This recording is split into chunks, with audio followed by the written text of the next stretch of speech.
Well, Middle East correspondent David Gilbert joins us live from Jerusalem this morning. David, good morning. Hi, Ross. Good morning. I imagine the security is incredible in Israel.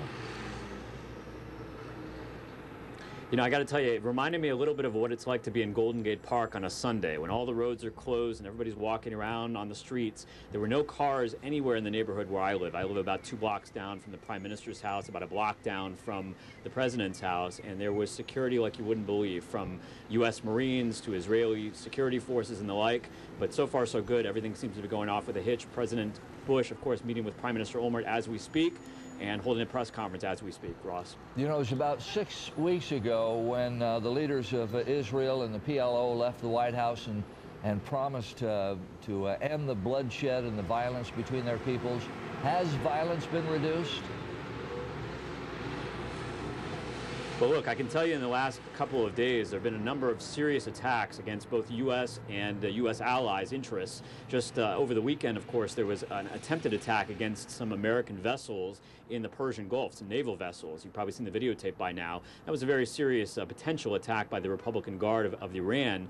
In addition to that, there were 2 Katyusha rockets fired from Lebanon into northern Israel. And just today, there have been about a dozen rockets fired by the Islamic Jihad into Israel from Gaza. Now, what all those attacks have in common, of course, is that they're all backed by Iran, whether it was Hezbollah in the north, whether it was Islamic Jihad in Gaza, or whether it was the Iranian Republican Guard in off the coastal waters of Iran. Iran very much trying to send a message to President Bush that, Mr. Bush, you may be coming in on Air Force One with your massive entourage, but ultimately we, the Iranians, run things here in the Middle East, Ross. We know the president would like to leave a legacy behind where he brought peace there in the Middle East. He was able to help establish a Palestinian state. You think that's going to happen before the end of 2008?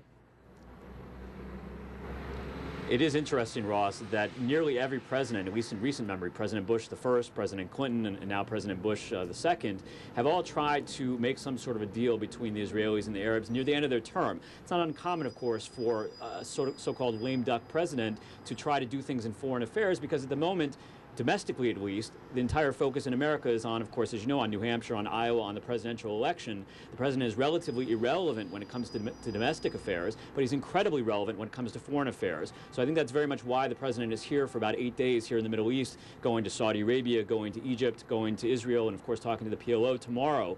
I should mention, of course, that the item that's topping the agenda both in Israel and throughout the region is the issue of Iran. The Saudis in particular are very nervous after this national intelligence estimate that we talked about a few weeks ago in studio. They're very nervous about the threat of Iran and the potential of having a nuclear attack against both the Saudis, being of course the leader of the Sunni Muslim world, versus the Shia Islam folks in Iran, of course, Ross. You have written before that the Arabs know if they say no, the Israelis will offer more, and that in the Arabic language there is no word for compromise.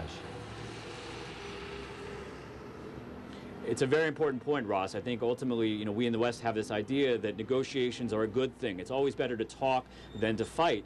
I'm afraid in this part of the world, over on this side of the pond in the Middle East, the mentality is that if you're strong, you don't negotiate. If you're strong, you don't need to negotiate. You only negotiate when you're weak. So every time Israel goes to the Palestinians to negotiate, it's perceived as a sign of weakness. And ultimately, the Arabs have been very cognizant of the fact that each time they say no, whether it was Mr. Arafat many years ago or Mahmoud Abbas today, every time they say no, the Israelis come back with a sweeter offer. So it's not clear to me that even Mr. Bush, with his tremendous influence, or Secretary Rice with her influence, that they're going to be able to bridge a deal here in the next few days, Ross. When do you expect the president to meet with the PLO? Tomorrow morning, the president is going to meet with Ariel Sharon's sons. Ariel Sharon, of course, the alien prime minister who's in a coma for the last couple of years. After that meeting, he's going to go to Ramallah, to the presidential compound where Mahmoud Abbas has the PLO headquarters. That'll be tomorrow morning. In the afternoon, we suspect he's going to go to Bethlehem, the president that is, to see the Christian holy sites there. Friday as well, the president's going to go up to northern Israel near the Sea of Galilee. He's going to take a helicopter up there to see some other Christian sites. But tomorrow is primarily the PLO day. All right, David, thanks for talking with us this morning. Good to see you, Ross. Yeah, time now is 8:55. Let's go back to the desk. The big storms we've experienced